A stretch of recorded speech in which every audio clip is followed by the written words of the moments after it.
क्या आश्चर्य की बात नहीं कि हमारी सेना का जो जवान जम्मू कश्मीर को बचाने के लिए अपनी जान दे सकता है, वह जम्मू कश्मीर में बस नहीं सकता। क्या यह विचित्र बात नहीं है कि भारत की जनता की गाढ़ी कमाई की जो पूंजी जम्मू कश्मीर में पानी की तरफ बहाई जा रही है, उसके खर्चे का हिसाब किताब मांगने का अधिकार भी भारत की संसद को नहीं है। पूरी डिबेट आप पढ़िए, समय नहीं है कि मैं उस पूरी डिबेट के बारे में चर्चा करूं। मुझे लगता है कि अनेक ऐसे तीखे सवाल उन्होंने किए जिससे जम्मू कश्मीर का सच देश के सामने आया।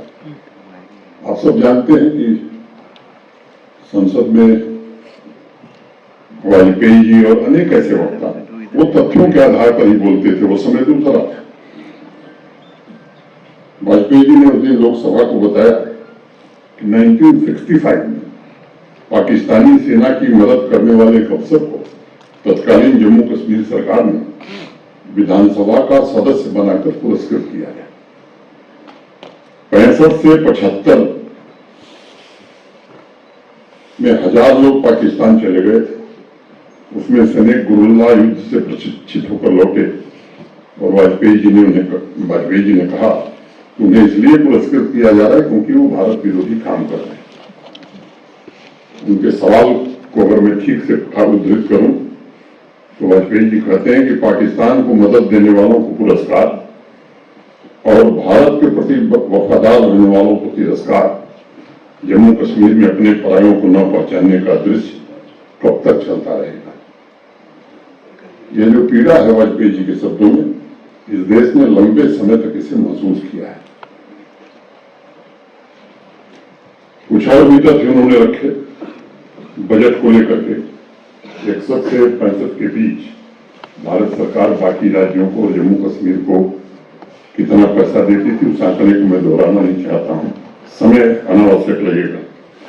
लेकिन यह सच है कि ज्यादा रकम पाने के बावजूद भी वो पैसा कहां खर्च होता था ये लोग नहीं जानते थे। संसद को जांच का अधिकार भी नहीं था, सीएजी को भी ये अधिकार नहीं था। तो जो माहौल देश में बनाने की कोशिश होती है कि साहब ये 5 अगस्त 19 को बड़ा गड़बड़ हुआ, उसने कितना नुकसान किया, मैं इस दृष्टि से मैंने आपके समक्ष ये बात रखी।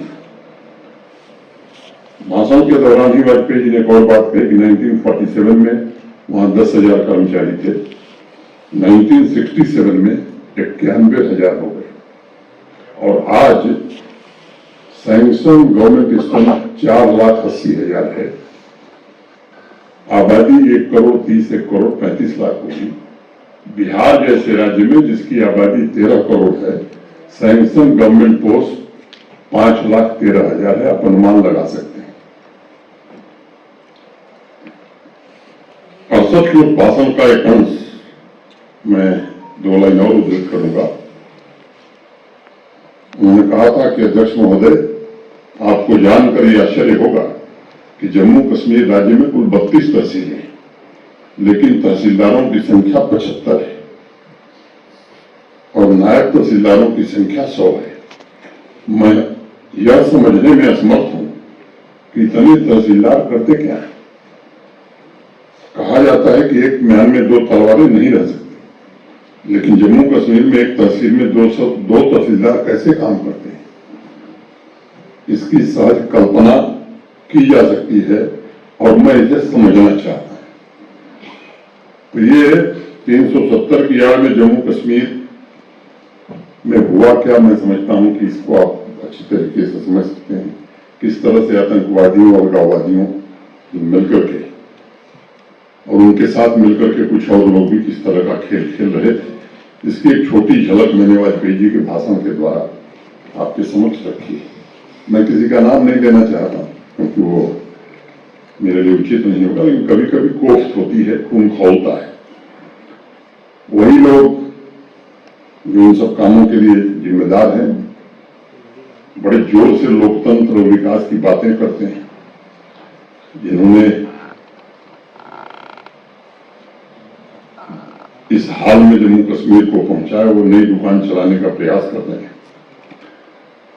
जिन्होंने युवाओं के हक छीन लिए, उनके मंसूबे सफल नहीं होने दिए, वो आज बड़ी बड़ी बातें करते हैं। मैंने कोशिश की थी कि अतीत की बातों को थोड़ा कम, मेरी बैकग्राउंड लंबा हो गया, लेकिन मुझे इस बात का विश्वास है कि आप सब समझ गए होंगे कि गुड गवर्नेंस और जम्मू कश्मीर के बीच कितनी गहरी खाई थी, और धारा 370 समाप्त करके माननीय प्रधानमंत्री जी ने अमावस के धूप अंधेरे से आम नागरिकों के नए जीवन की रोशनी में किस तरह से बढ़ाने का काम किया है। एक लंबे काल खंड का जुल्म और सितम जो वहां था, उसे एक ऐसा प्रशासन मिले जिसमें भागीदारी, आम सहमति, जवाबदेही, पारदर्शिता, उत्तरदायित्व, प्रभावी और न्याय संगत तथा समावेशी और रूल ऑफ लॉ ये लागू हो, इसकी व्यवस्था हो, इसकी कोशिश हुई है। मैं समझता हूं कि गुड गवर्नेंस की वर्ल्ड बैंक ने कभी